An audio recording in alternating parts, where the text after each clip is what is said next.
Today on the news and why it matters, we have got you covered on the impeachment hearings, what you need to know, what you don't need to know. Also, Justin Two-Faced Trudeau. Got a lot coming up, and it starts right now.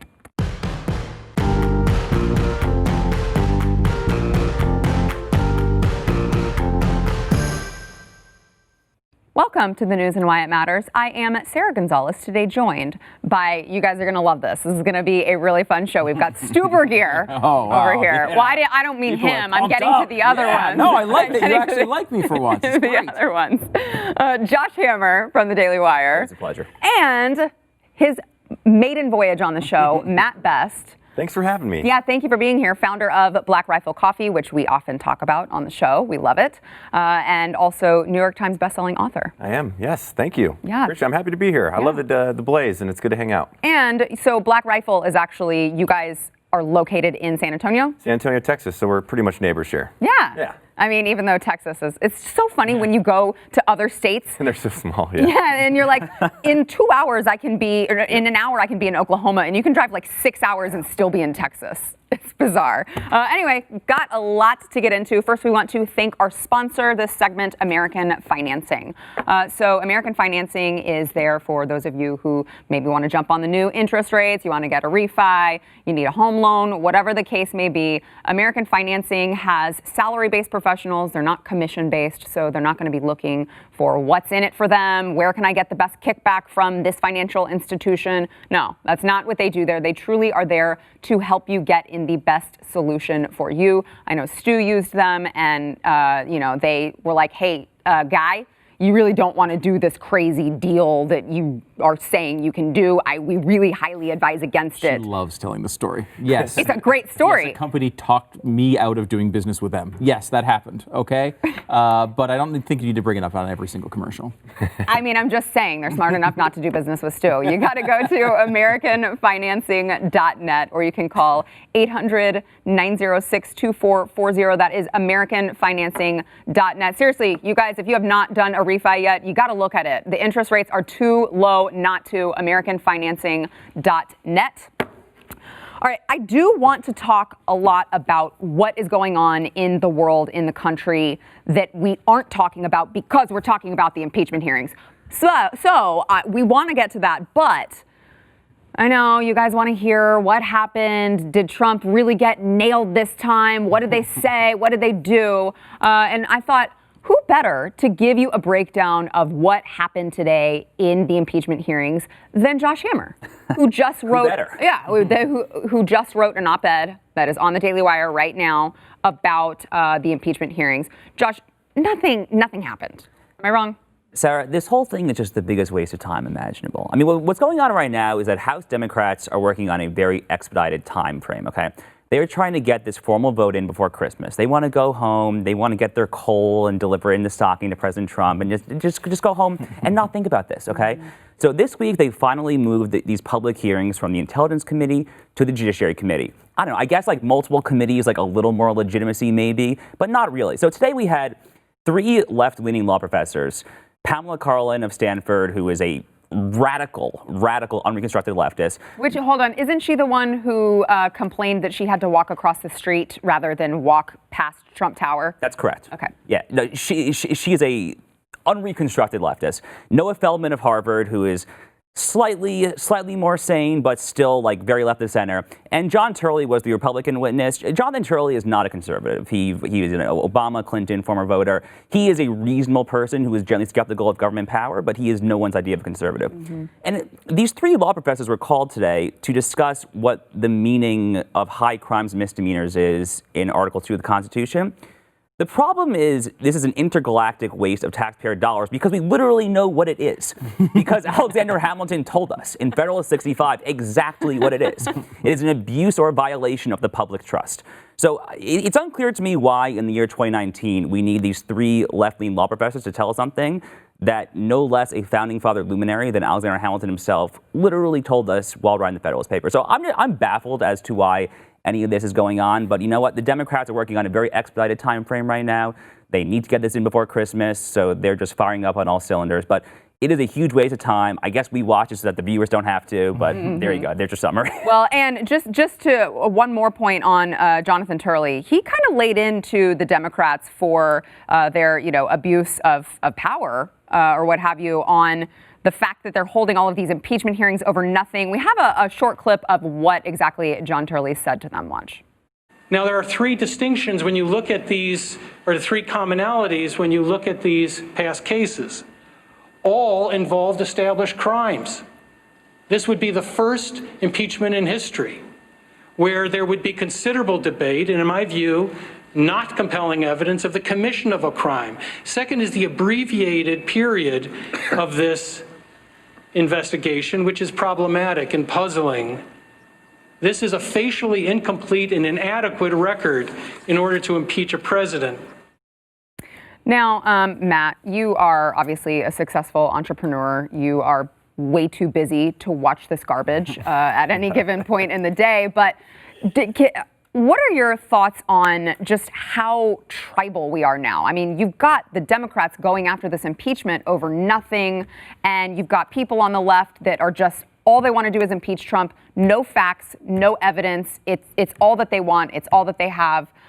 Do we come back from this? Yeah, I think that's the unfortunate thing, and it's just you're fighting these wars to win on political gain rather than fighting a war to win for America. And I think that instead of worrying about impeachment, they should probably focus on better candidates. So that'd be my suggestion. Well, I mean, we say all the time, Stu has brought this up multiple times.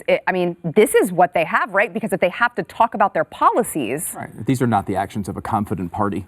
Right? 100%, yeah. This is so they're terrified that they're going to lose this election. They're trying to put the stamp of impeachment on there so that they can say it a lot during the campaign, particularly to raise money. Right. But I mean, they know this isn't going anywhere. I don't understand why they feel like they need to do this so fast. I mean, if you wanted eyeballs on it, you wouldn't do it right before Christmas. You'd do it in January when everyone's coming back and getting ready for the season.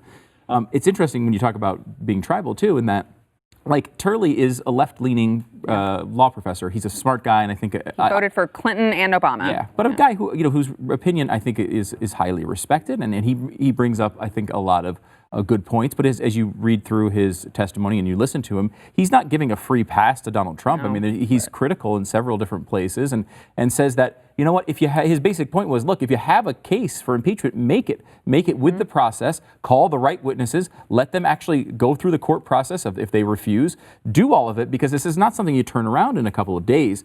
The difference between what the Republicans did, which was call someone from the left who had some criticisms of Trump to come out there and give his honest opinion, as opposed to what the Democrats did, which put up pure partisans. I mean, there's plenty of libertarian and right-leaning legal minds that would have criticisms of Donald Trump that they could have brought if they had any attempt at being fair. Instead, they bring far left people that are just going to parrot their fever dream.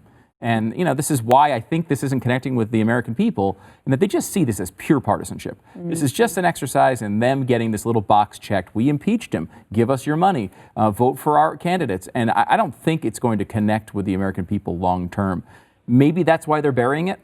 But I mean, I think there's a real case politically that they should try to bring this into the new year. I mean, they could drag this out for months and have this. I mean, I don't want them to do it. Say that. I'm not giving them any ideas here. Don't do that. It's a weird. Turley brought this up in his statement today. We were hearing for 18 months that the president did all these impeachable things and all these terrible things with Russia and obstruction of justice and paying porn stars and all the scandals we've lived through, which have not even affected a tick his approval rating, by the way. But all of a sudden, a few weeks ago, we're just rushing into impeachment and we need it done in like 6 weeks. Like, what is this? It's nonsensical, and it's obviously just a tactic. Yeah, I mean, one possible theory is, so it's interesting, the national polling on impeachment is pretty much 50-50, like roughly. But in the swing states, public sentiment is increasingly turning against impeachment. Like in Wisconsin, Michigan, Iowa, Ohio. You see 50 to 55% usually people at least opposing impeachment. So one possible theory is that they just they realize that they made a mistake and they just want to get it over with. Just rip that Band-Aid off and just get this out of the way before Iowa caucuses, New Hampshire primary. I'm not convinced that's right, but it's one possible theory as to what's going on. Yeah, there was some early reporting that's saying that they wanted to stretch it out, and then it seems like they've reversed themselves and now are like, well, let's get into the easy pass lane and go as fast as we can. And so I think maybe that's a really bad mistake, though. You don't launch this thing if you don't think it's a winner. And they avoided it for a year and a half, and then they just throw it out there. Look, I mean, I think they're doing the wrong thing. I think it's going to wind up helping Republicans and hurting them. So, I mean, probably a good thing from my point of view, but still, it's a bizarre strategy. Yeah. Moving on to world leaders at the NATO summit last night in London. They were at Buckingham Palace, and they appear to have been caught on video mocking President Trump, mainly Justin Blackface Trudeau. Here is what happened. Watch.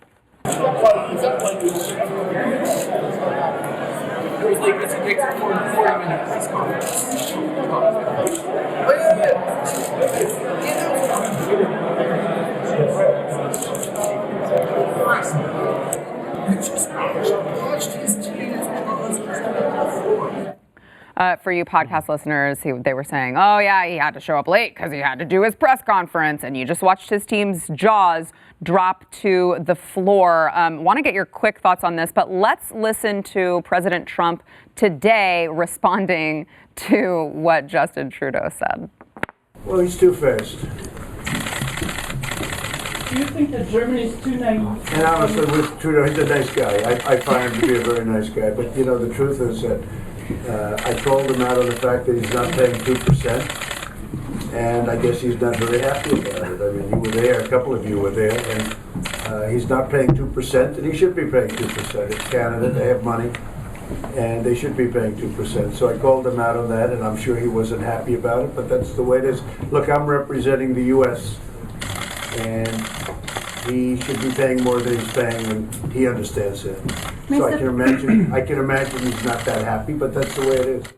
So I see that, and I'm like, okay, the first part of it, he's two-faced, but he's a nice guy. It's kind of weird, right? But other than that, I think that was a good response. Yeah, that was a really good response. He's like, look, I'm here for America. I'm not here for the interests of them. I'm here for the interests of America.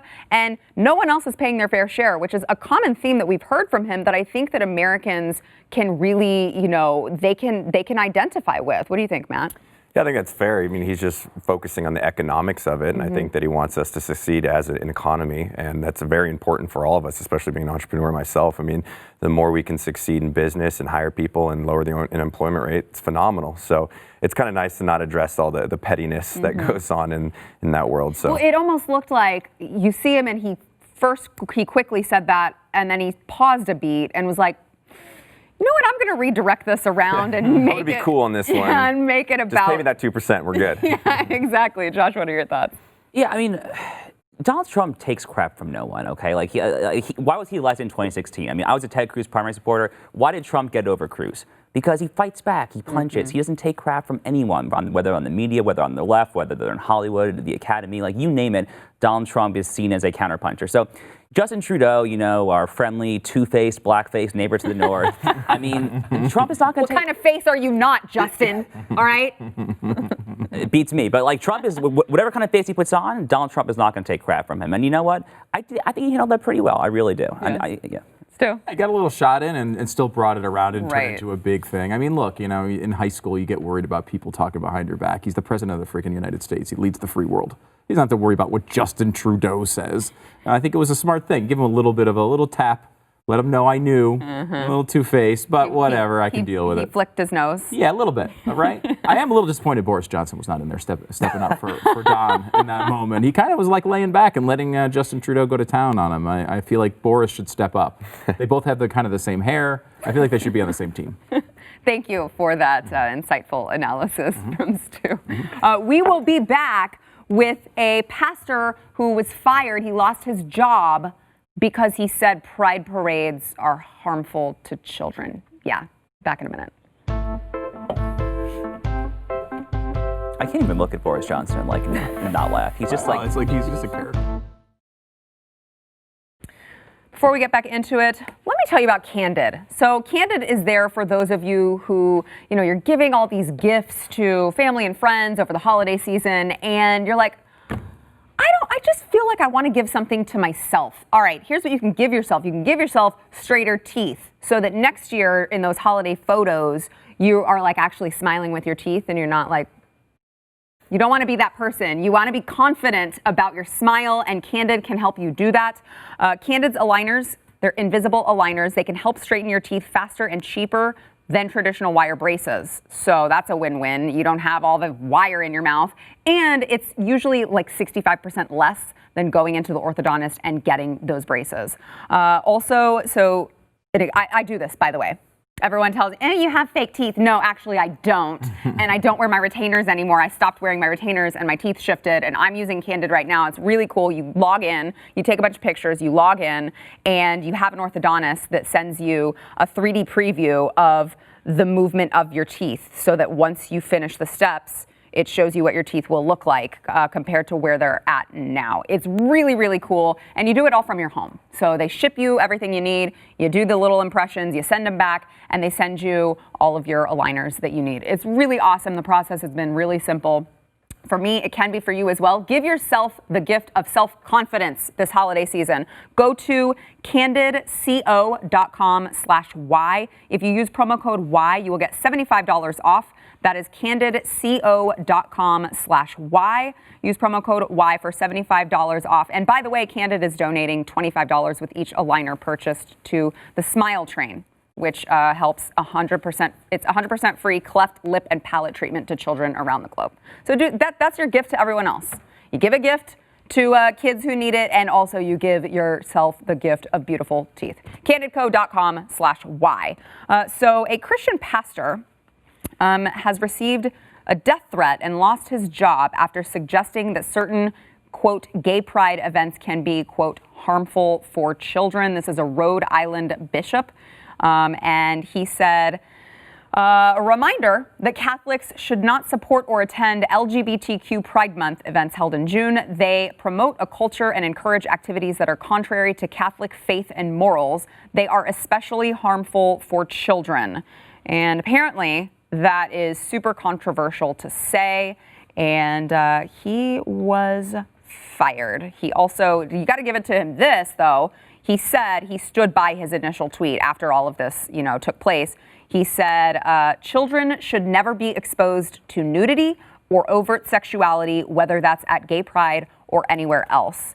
You would think the church of all places could at least hop on to this. Yeah, so the church fired him? It was actually, he was fired by the church? Because it seems like that's pretty consistent with, the I'm not a Christian- Catholic, but I believe that's consistent with Catholic beliefs. Yeah. I also believe that, isn't pride also a sin? We're kind of we're hitting multiple things here. Oh, that's a good one. I think there's a, look, you could say it's a controversial thing to say. Obviously, we all know that people get canceled all the time for saying things like this. It shouldn't be controversial to say that, it's one thing to support that people can do whatever they want, but it's another thing to bring a child to a place where there is oftentimes the sexual aspects of this are played up in a big way, and there is nudity, and there are all sorts of symbols that would not be appropriate for children. That's a parent saying that, though. That's not a pastor, right? A pastor or a bishop should be able to say, look, if you don't like what I'm talking about, well, then probably you're not going to agree with the views of the church that I'm at, right? This is a Catholic church. It's not something where they have, you're not supposed to be able to just necessarily choose all the things that you want to do. There are actual rules and there are actual beliefs. So it's a strange thing. It's one thing if he's working for another company and they find that to be controversial. For a church to take a step like that is incredibly bizarre. Josh? Yeah, I'm just baffled here. I wish we could have got your look before we actually cut to you. He's just like, I don't get it. Yeah, I'm Jewish, but I'm pretty sure that tweet is directly consistent with Catholic doctrine, at least as far as I understand it. So I'm just utterly baffled in the first instance. But I guess the broader point here is one thing that really animates me is trying to preserve the innocence of children more generally. Something as unoffensive or anodyne to some people as child acting in Hollywood has actually always rubbed me the wrong way. I hate that we as a culture will kind of fetishize, like the Macaulay Culkins of the world, these child actors. Let kids be kids. This is one objection that I had to the whole Greta Thunberg thing. Like, these are teenagers. Like, let them explore and like try to figure out their way around the world without us indulging in some of like their kind of like fantasies. And like, I think back to like the whole like drag queen story hour that kind of launched the long running like Amari French debate, right? These are kids, okay? We need to preserve these children's innocence, and the sentiment in that tweet, that's all it's trying to say, is like, let kids be kids, don't expose them to things that could, toxify the world before they're mature enough to make their own decisions. So. Yeah. Matt, Josh brings up a good point, because I say that too all the time, stop trying to sexualize our children. I'm not homophobic or transphobic because I have a problem with a drag queen coming into a library during storytime hour and shaking their rear end at a bunch of kids. I would also have a problem with it if the dude was dressed in regular dude's clothes and went to the library and shook his rear end in front of a bunch of kids. Well, that's the problem. I think if you have an opinion on that, it's transphobic immediately, and from my perspective, I'm like, you have the right to live your individual freedoms and whatever lifestyle you want. But then when you start involving kids, and the weirdest part about all of this is the guy was coming from an empathetic perspective of what he believes in his faith. And then he gets a death threat.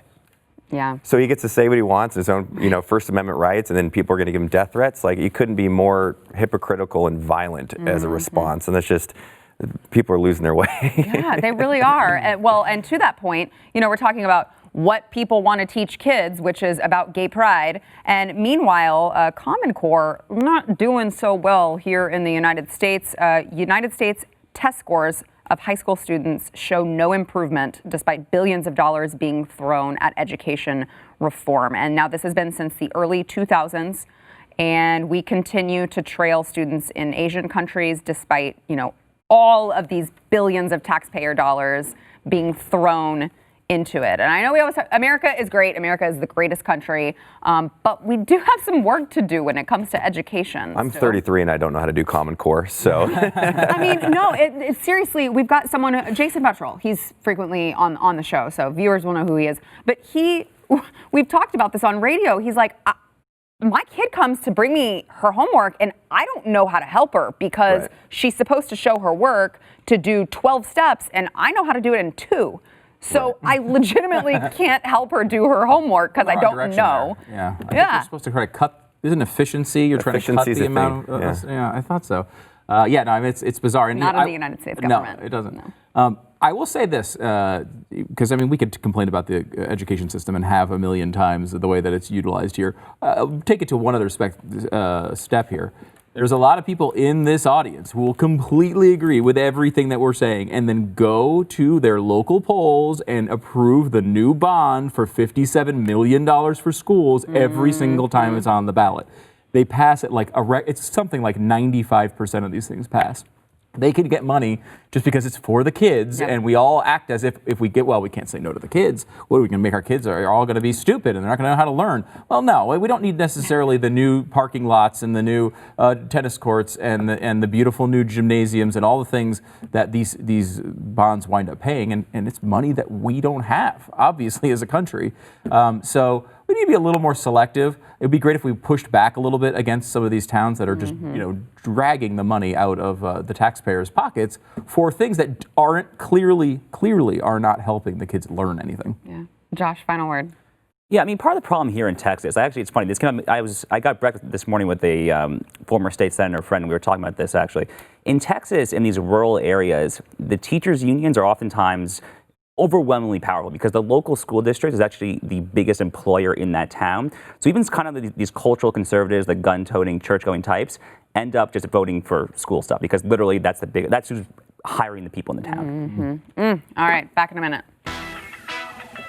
Love the way you phrased that debate with David French.